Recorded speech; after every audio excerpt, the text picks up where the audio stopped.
So after reflection, we move on to the next topic, that is refraction. Now, before I begin this topic, I would like you to go through the topic of reflection if you haven't seen that topic, because there are some things like the sign convention which we have discussed in reflection and which I won't be discussing again. So if you haven't gone through the topic of reflection, I would suggest you to pause this video, have a look at those videos, and then again come back to this topic of refraction. Now let's begin the topic of refraction. Now let's say that there is a surface, this is open surface, and this is a glass. This medium is glass and this is air. Now when light strikes the surface of this medium, a part of the light is reflected and a part of the light goes into the second medium, that is glass. So there's reflection occurring and a part of the light goes into the second medium. This light which goes into the second medium bends towards the normal. Actually, if the light would have followed the straight line path, it should have come in along this path, but it actually bends towards the normal. And this phenomena of bending towards the normal or away from the normal when light moves from one medium to another is known as refraction. Okay, so that's the definition of refraction. Now that was the conceptual part of refraction. Now let's see what more we can learn in refraction. You know that the speed of light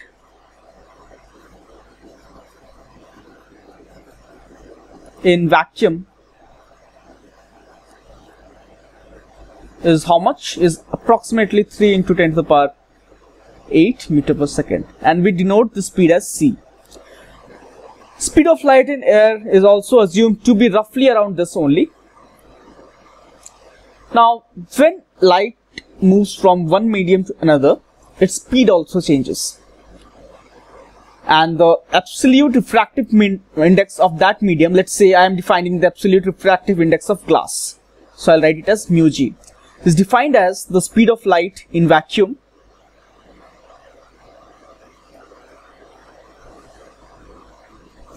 divided by the speed of light in the medium, which is glass in this case. So this is known as the absolute refractive index of the medium.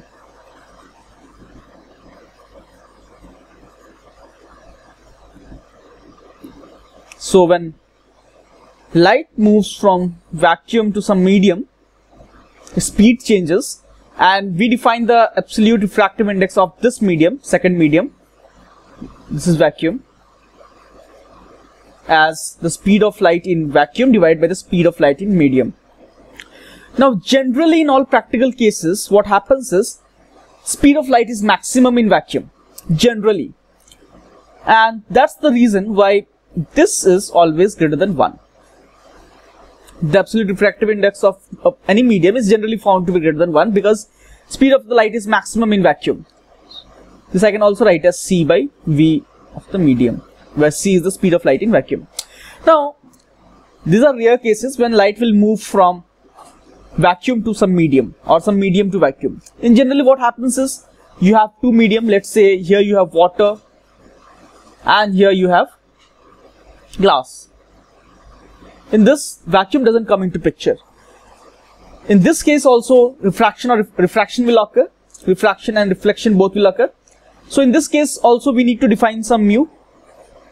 So in this case the mu is defined as relative refractive index, and that relative refractive index is defined as, let's say when the light rays move from water to glass, then it is defined as the refractive index of glass with respect to water, because light rays moving from water to glass.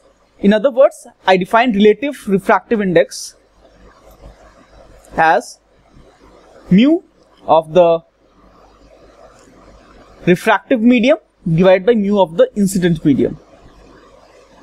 So in this case the refractive medium is glass and the incident medium is water, and this we write as mu. The second medium is refractive medium is written this side and the first medium is written here. So mu of glass with respect to water is defined as mu g divided by mu w. Now what is mu g? Mu g I can write it as c divided by velocity of light in glass from this formula. Absolute mu g is what? Absolute refractive index of glass. Mu w is absolute refractive index of water. So this one I can write it as c by vg. This I can write as c by velocity of light in water. This I get as velocity of light in water divided by velocity of light in glass. Now you see that if this quantity mu g divided by mu w, if this is greater than 1, that means what? That means we say that glass is the denser medium and water is the rarer medium, because mu g is greater than mu w. Whichever has a greater mu is the denser medium compared to the other medium. Now if the medium is denser, then what happens? The speed of light is less in that medium compared to the speed of light in the rarer medium. You see that this quantity is greater than 1. If this quantity is greater than 1, that means velocity of light in water is more than velocity of light in glass. So this medium was the denser medium. Speed of light in this medium is now more. Okay. So that's it. Now let's understand, or let's recall the laws of refraction which we had learned in our high school. Laws of refraction.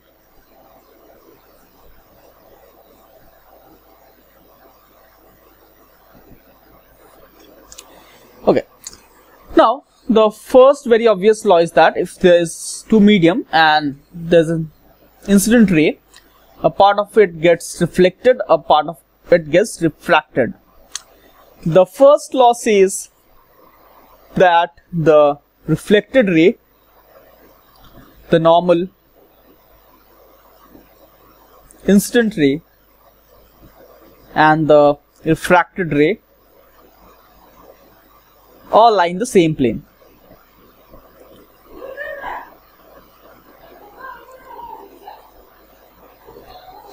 The second law, which is also known as the Snell's law, states that for any medium, mu sine I is constant, where mu is the absolute refractive index of that medium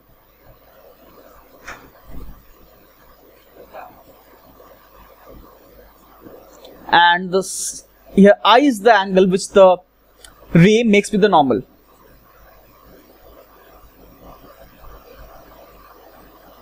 So in this case, let's say this is angle theta 1, this is angle theta 2, and this is medium. Let's assume this to be oil and this to be water with refractive index mu O and mu W. Then according to the Snell's law, mu sine I, or I can write mu sine theta, is constant, where theta is the angle which the ray makes with the normal. So I can write mu naught sine